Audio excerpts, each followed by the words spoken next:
on va maintenant parler de la fondation HUMaiN.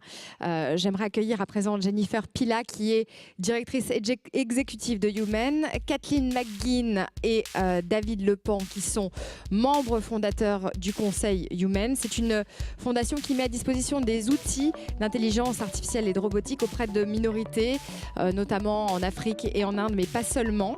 Donc, elle va vous présenter justement cette fondation, Jennifer, et puis ensuite on se posera la question de savoir en quoi la robotique et l'intelligence artificielle pourront se mettre au service des ONG. Je vous demande d'accueillir Jennifer Pilat. Bonjour et bienvenue, Jennifer Pilat. Voilà, directrice exécutive. Kathleen, welcome. Have a seat. David, hi.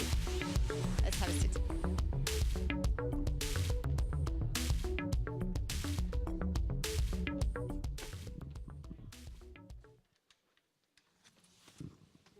Testing. All right.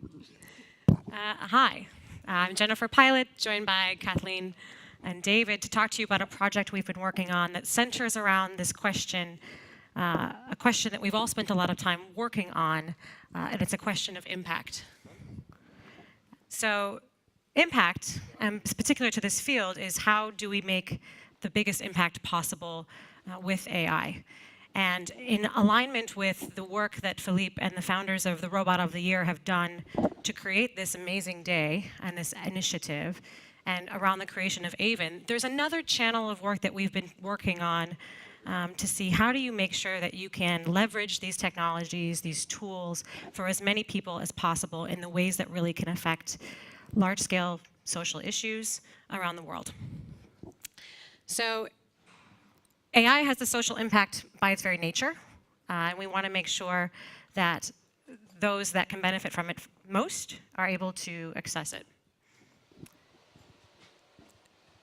In a few minutes, we'll have a panel to talk about nonprofits and the use of AI in this public and civic field. And it comes at an incredibly critical time. So nonprofits are seeing an increased demand for services, 77% increase. Nonprofits that currently have AI capabilities are a mere fraction, 1 in 20. Now, this is planned to increase, and nonprofits right now use AI in operational and programmatic capacities, but most of the 5% are using it for operations, for fundraising, for communications. And beyond that, we have 88% of nonprofits that have significant budget constraints. There's many constraints for adopting AI strategies in a nonprofit context, the most of which is budget. So we had this idea. Philippe had this idea, and we've grown it now since over the course of the last few months into one where how do we take AI and put it in the hands of people that can really use it?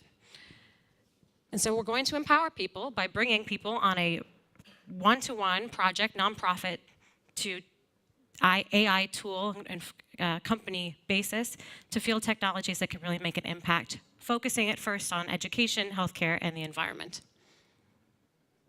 This is our team. I am very lucky to be the executive director for this effort, with Philippe as the founder of the foundation, and working with Kathleen and David as our founding board of directors to build out the strategy and the vision. I'm going to pause here and say we're at the very beginning of this work. And so we are interested in all of your ideas for partnership, different technologies, places where this could be helpful, areas this is already happening. And so please, I encourage you to talk to any and all of us throughout the course of the day and afterward about your thoughts.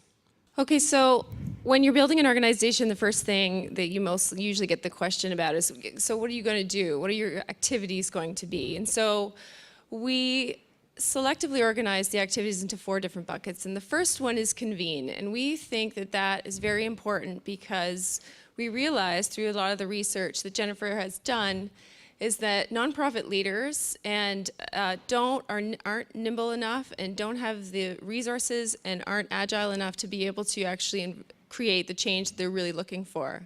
I had a meeting, just on a personal note, I had a meeting with a woman, I'm from Canada, and it was a woman that runs the Toronto Foundation, and they have, they're a very, very large, like really large endowment fund that holds funds for ultra high net worth families, and they're managing a lot of money, and they have something like 500 vendors that they deal with on a community basis, and they haven't even begun to talk about AI strategy. And she said to me, if there was any way that you could figure out a way that we could get some resources or some talent or anything in that area, it would be really, really, really critical for us and our success. So I think that there's a lot of opportunity for people to learn and to build. And if we put some of these parties together with the right kind of expertise, that we can be really smart about how we have a pretty broad impact in this space.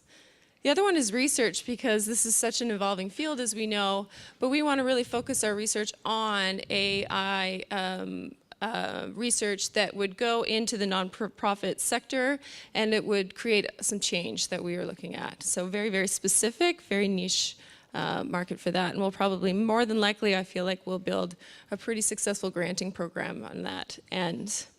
Sponsorship is also really important. So we're, again, this theme of getting people together, coming together in community to sort of empower people through different corporations and different non-for-profits or NGOs, and having them come together, share resources, and share abilities to create something and create some lasting change sort of globally. And of course, the last part I think is really key, and it's learning. And so there's this process, you know, especially when you go to school, you know, there's this process of like the double feedback loop of learning. So you go in, you apply, you learn, you come back from that, and you keep on going. And so that's sort of, we want to really make that part of ingrain that into our organization, that we want to be a learning organization. We want to be really nimble and agile, and we'll just continue and commit to continuing doing that. And so when we started the organization, we wanted to do a first project right away to see where the need is, how we can fit it, how we can build the partnerships, and really see how this will work. And we were very fortunate to have partners, Pocket Confidant, which is an AI coaching tool that is used in many contexts, including education, and a nonprofit in India called Hand in Hand India that operates 2 primary schools in addition to a larger portfolio of work. And the idea was, can you take this coaching tool and fit it into the context of these students' lives, and what we've learned is also the lives of the teachers and the administration, and add some value in their ability to think critically, to question ethical, to work through ethical questions, and to start to develop some resilience and some self-sufficiency when they are outside of the classroom and don't have the backstop of their teachers and the administration in the school. And so we've been very lucky to do these demonstrations now with the teachers, and are preparing to roll out the program with some of the students in the coming year. This is one example of a project that we would like to find more like this in education or in other sectors to do and launch next year. So, like I said, we're just getting started. We have a lot to do still, both operationally and programmatically. And next year, we'll be looking to convene, as Kathleen said, some roundtable discussions, some workshops to really see the best way to match make these projects. How are we going to get the nonprofits understand their needs and match it with the solutions that are really going to make a difference for them? And there's a lot of questions inherent in this, and so we want to see, get everyone together and let the best ideas come forward and create new ideas. In addition, we'll try to launch another project or 2 next year. So that is what we've got on HUMaiN. And I, again, just encourage, we'd love to have your thoughts. If you want to work with us or you have an idea for us, please don't hesitate to reach out. Thanks very much.